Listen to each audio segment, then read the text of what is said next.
Yeah. Okay. We are here at Dell Toyota in Thorndale, Pennsylvania. And they have a lot of Tundras, ladies and gentlemen. This is a very high volume dealer here in Pennsylvania. I went 120 miles one way today to see a certain Tundra that you're going to see tomorrow. But had to do it because we've been waiting to see it. Ooh, that's a nice one.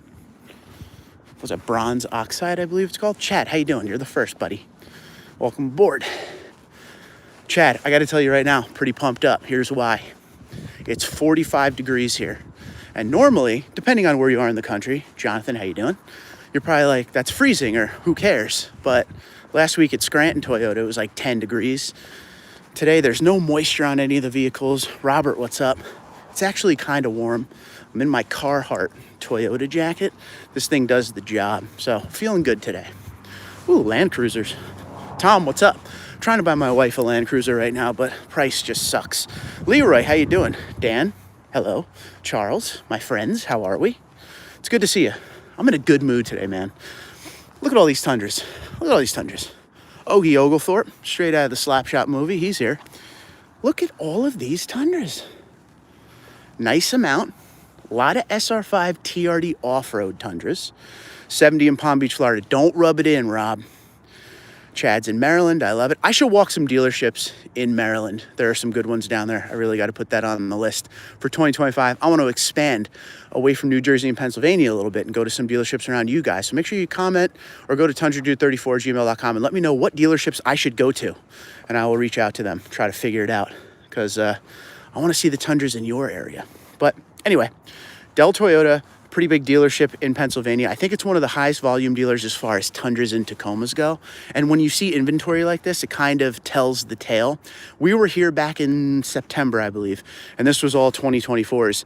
Hi, Harry. How you doing, pal? Now it's all 2025s. They sell pretty quick here, but that's one thing when you look at dealerships. You'll hear people say, oh, Toyotas aren't selling or Tundras aren't selling. You got to make sure you're paying attention because big volume dealerships like this turn Tundras quick and then get them back in like this. A lot of them. So you're always going to see every time we come here a lot of Tundras here because they sell them. Keep that in mind. We got Lunar. I'm so glad this is here. I'm missing comments. Hold on. Let me go back and catch you up here. Get you up here. Chris says, morning, Mark, in lovely Vienna on Christmas market tour. I get to watch you at 1:51 p.m. Vienna time. Well, enjoy yourself. You don't have to watch the live stream if you're having a good time. Where are you? In Vienna. Oh my God. Thank you for being here. Brian, what's up, pal? Scott, how you doing? 54 degrees in Central Florida. That's pretty cold for Central Florida. But anyway, this one, last week, I wanted to show you, and we talked about it a little bit, but it's Scranton. Everything had ice and snow on it. There's no moisture on any of these trucks today. It was the nice, cleanest walk I've done in a long time as far as winter conditions or late fall, whatever it is. This is still my dream truck, ladies and gentlemen. Start your eye rolling now. I got my 1794 TRD up there, and that's my dream truck as well. I like a lot of Tundras. Stephanie, how you doing? Good to see you. That's why I do a Tundra channel, because I'm obsessed with a lot of Tundras, but this is definitely near the top of the list. Definitely a podium finisher for me as far as Tundras. There was a time when I didn't think the 1794 TRD was going to happen for me, and I was looking for this exact truck set up this way. This has the pano, it has the premium auto leveling headlights. This thing's loaded up. Really like this truck. Like Smoke Mesquite. Don't forget with TRD Off-Road Unlimited, everything body color. So you get the look and you get the capability with the Bilstein suspension, locking rear diff, multi-terrain select crawl control. This truck could tow over 11,000 pounds. So it's going to do the job. It's going to look good doing the job. So this is like a total package win here. We don't usually look at pricing when it comes to the live stream, but I just want to show you how loaded this thing is. If you're looking at limited, you got to educate yourself on how limiteds are loaded because there's so many different things you could do. For instance, before we look at the sticker, bed lights and outlet are not standard on limited. You need that limited power package. So get good with understanding and educating yourself on limited packages and SR5 because there is such a difference from low beginning of trim to top of trim on both of them more than any of the other trims out there. Like this one here, JBL, not standard on limited. That's an option. Limited premium, that's what it gives you. The LED headlights, the premium ones, auto leveling, and the towing technology package. Limited power, That's how you get the wireless charger. That's how you get the bed lights and outlet. TRD off-road. The consumer is out of money. I hear that. TRD off-road and limited gives you all the stuff that TRD off-road gives you in an SR5. The difference is with limited, you won't see TRD off-road premium package like you will in SR5 because heated and ventilated Softex seats come standard in limited. Moonroof, not standard. So this is loaded. We're at Del Toyota, my friend. 67011 on that. So I'm, depending on where you are in the country, this is a $67,000 vehicle. My guess is conservatively, you could probably get this for like 63, but if you work hard, you could probably get this for even more of a discount because it really depends on where you're. That's why I always tell you guys and stress to you. I say things over and over for good reason because I want to help you. I don't want you to feel like you did something or you settled on whatever. If your dealership at your location in your area doesn't have great deals, shop around. There are dealerships around me in New Jersey that still have markups. You come over to Pennsylvania here, they got like $7,000, $8,000 off. So it just is a matter of research. These dealerships will deliver. These dealerships will ship to you. They just want to make the sale. And a discount is where it's at nowadays. So when you see some of these price tags, before you give up, might as well take a shot. Just saying. One thing I stressed in my video today is really, if you're trying to be someone that buys a Tundra that, I did see that, Jojo. I did see that. So we'll see if it kicks back up once the remedy is all good to go and moving forward. It's in phase 1 right now. Hopefully the Tundra can come back in the reliability factor. I said this recently, a lot recently, because we've been talking about, the recall has been coming up more and more before I move on to what I was saying about the video. One thing you have to realize in today's automotive sector, we will call it, the reliability has taken a hit across the board. Like coming up into the emission standards of today, post-COVID, quality control is just different.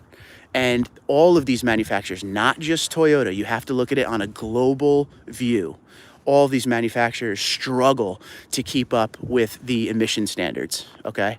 So what I always say, and this is kind of how I feel, why do I think Toyota will be the best in this era when it comes to the emission standards, mandates, and all that? Because if you look at Toyota's track record, they've always been known for quality and reliability. And even though it's not where it used to be by far, they're still going to try and get it the best it possibly could be with what they can deal with today. So like if you look at it more of a scale like that, you'll kind of see what I mean. Did reliability and quality take a hit on the new generation Tundra? 100%. Will it get better as the years go on? Man, I certainly hope so. But you can't just say that about the Tundra. You could say the same thing about the F-150 and the Ram and the Silverado. If you go look at consumer reports, if you go look at NHTSA, all of it, you're going to see problems on all of them. And it's a shame. And it's not an excuse. But I'm telling you right now, from the research I've done, all of these companies, all of these manufacturers, I should say, are having to do whatever they can to keep up with the emission standards. So if they relax those emission standards a little bit, you might start to see, reliability come back a little, but I don't know, man. I mean, that's a long game. The 3.4 liter twin turbo V6 is here to stay. I don't think the V8 will ever come back. People talk about that all the time.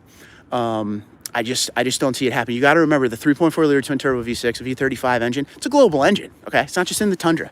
They use it on other vehicles. It's one of those things that, in my opinion, which I know you guys will love or hate this, keeping the 3.4 liter twin turbo V6 is a good idea. Work out all the bugs, and once they get it where it needs to be, it will be as reliable as humanly possible in today's world of automotive manufacturing with the engines and the forced induction, all right? Naturally aspirated, everyone's moving away from that, unfortunately, but if they keep moving from engine to engine, you're always going to have the bugs to work out. If they stay on point and make it perfect, I think the 3.4 liter twin turbo V6 could get to the point where everybody is happy. There is a big engine recall on the 22 and 23 Tundras on a certain production range of them. They just started doing the remedy on those. There's rumor that they might extend the recall into 23 into some of the 24s. I think that's not a bad thing. If it needs to be extended, extend it. Just get it done and move it forward. That's where I'm at with it. But you got to remember, the percentage of failure versus produced units is extremely low. So if you look at it that way, It's still not a good thing, but at least, some people you read online, they think every one of these Tundras are grenading, and that's just not the case. So, all right, enough of that. Let's get back to the lineup. I missed some comments, so let me get those as well. Sorry about that. I had a lot of coffee before we started today. Let's see. Platinum, how you doing, buddy? Consumer Reports, we talked about that. Hopefully you could get back up to good. KV Broncos, how you doing? Request, I'm looking for a second-gen Sequoia Pro. I'll keep an eye.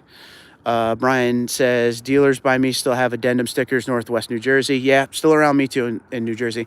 Stephanie says, in Virginia, got 7K off a new limited. My dream, Celestial Silver with Nightshade. That's a great choice. Great choice on that. Congratulations. I love Nightshade and I love Celestial Silver. I think I made a short on that last week on that exact setup you're talking about. Joseph says, I went to my local dealership, DeLuca Toyota in Ocala, and they had at least 50 to 60 Tundras with 2 Trail Hunters and about 30, that was Tacomas, and 30 Tundras. Everyone has a market adjustment, 3,000 to 10,000. So there's a reason they're sitting there because, okay, so you have a market adjustment of 3 to 10K over sticker, and I'm staring at Tundras in Pennsylvania that are like 7-8 grand. I don't know what the discounts are here. I haven't looked online yet, but I mean, this is a big volume dealer and these Tundras move quick. So I'm guessing their discounts are pretty good, and this is in the area where all the discounts are good. And this is going to be a competitive dealership, of course. Dougie, what's up, pal? Greg says, at least this dealership doesn't put pinstripes on every truck and charge $300 for it. We're in Pennsylvania. In PA, I don't see that. In New Jersey, I see it everywhere. William, how you doing, pal? I see you had a couple weeks headed to... I see you in a couple weeks. Oh, you're headed to Hawaii. Enjoy it, buddy. Have a great time. We'll see you then. Just live it up, man. Erwin, what's going on? I want to thank Erwin and Corey right off the bat. Corey's in Japan. They are both paid members of the channel. So I want to point that out.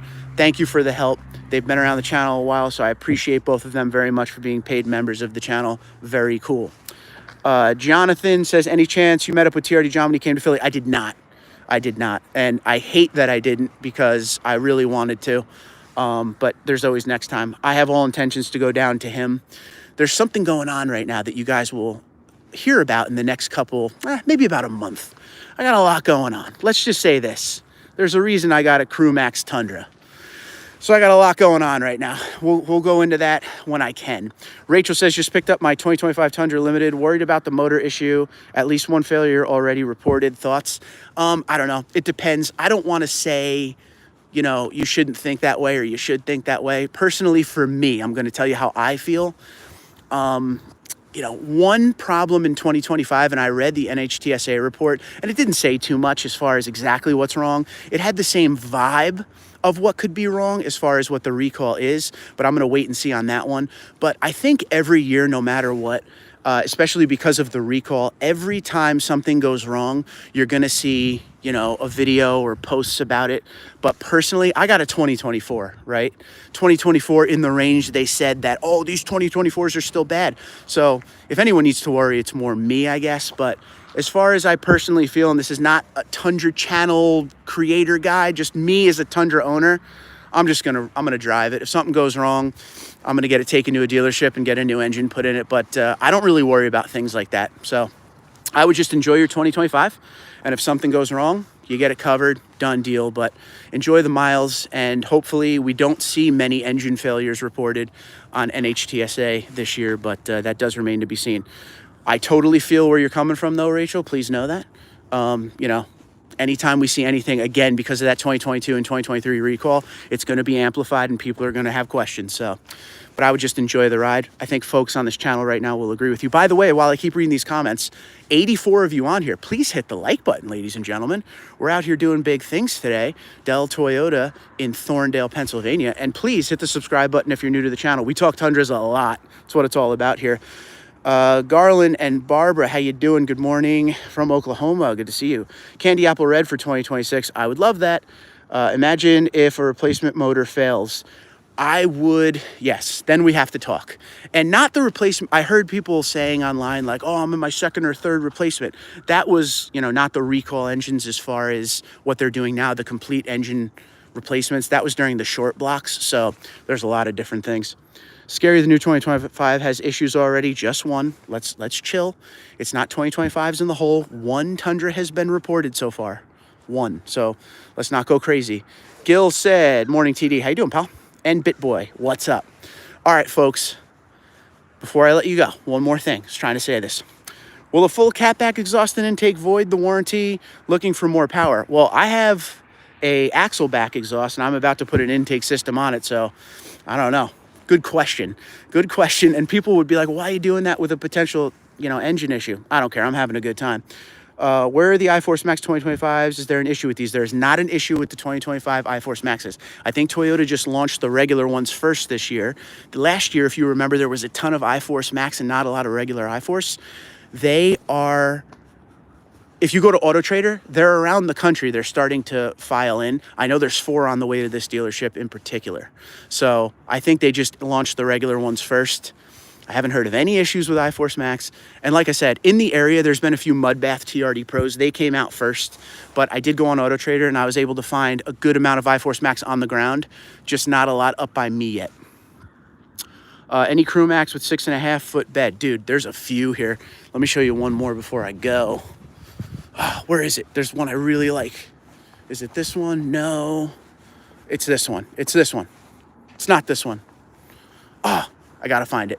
See, now it's a mission. There's a blue one around here that has the upgraded wheels, TRD off-road. Oh, it might have been gray. I have to find it for you. It's a mission, US. But anyway, there was like 4 or 5 Crew Max with 6.5 foot beds here. I think it's this gray one. Yeah. Okay, we're getting there. Long walk because there's a lot of Tundras. Look at this. So this has the upgraded wheel, 14-inch screen. This is a fully loaded SR5 TRD off-road, 6.5 foot bed. So this would be something to check out if you're in the market. And I'm so sorry for falling behind on everybody. Good morning. Caesar says, I'm a chrome guy. I bought a 2025 limited Crew Max. I'm just disappointed I can't get the chrome grill. You could get it after the fact, my friend. What happened to all the chrome grills? What's the deal? Yeah, there's not a lot of chrome grills anymore. Especially here, there's really nothing. You'd find them on the regular 1794, but that's pretty much it. All right, folks, we're going to call it a live stream. I thank you so much for tuning in. Make sure you check it out tomorrow. There's a very special Tundra I didn't show you today. I thank you for being here. Good talk. I'm glad we got to talk about the recall a little bit, some of the 2025s. Hopefully that one 2025 issue is one of the few 2025 issues, and they got everything buttoned up so we can move on down the road. And don't forget, 2024 is the second best sales year for Toyota Tundra all time. The only one that it is behind is 2007. That is the #1 year. So I thank you guys for watching. As always, God bless the troops. God bless the emergency services and first responders of the United States and Canada. And of course, God bless the United States of America. Folks, thanks so much for watching. Hit the like button on your way out and subscribe. I thank you guys for tuning in. Have a glorious Sunday. Be safe out there.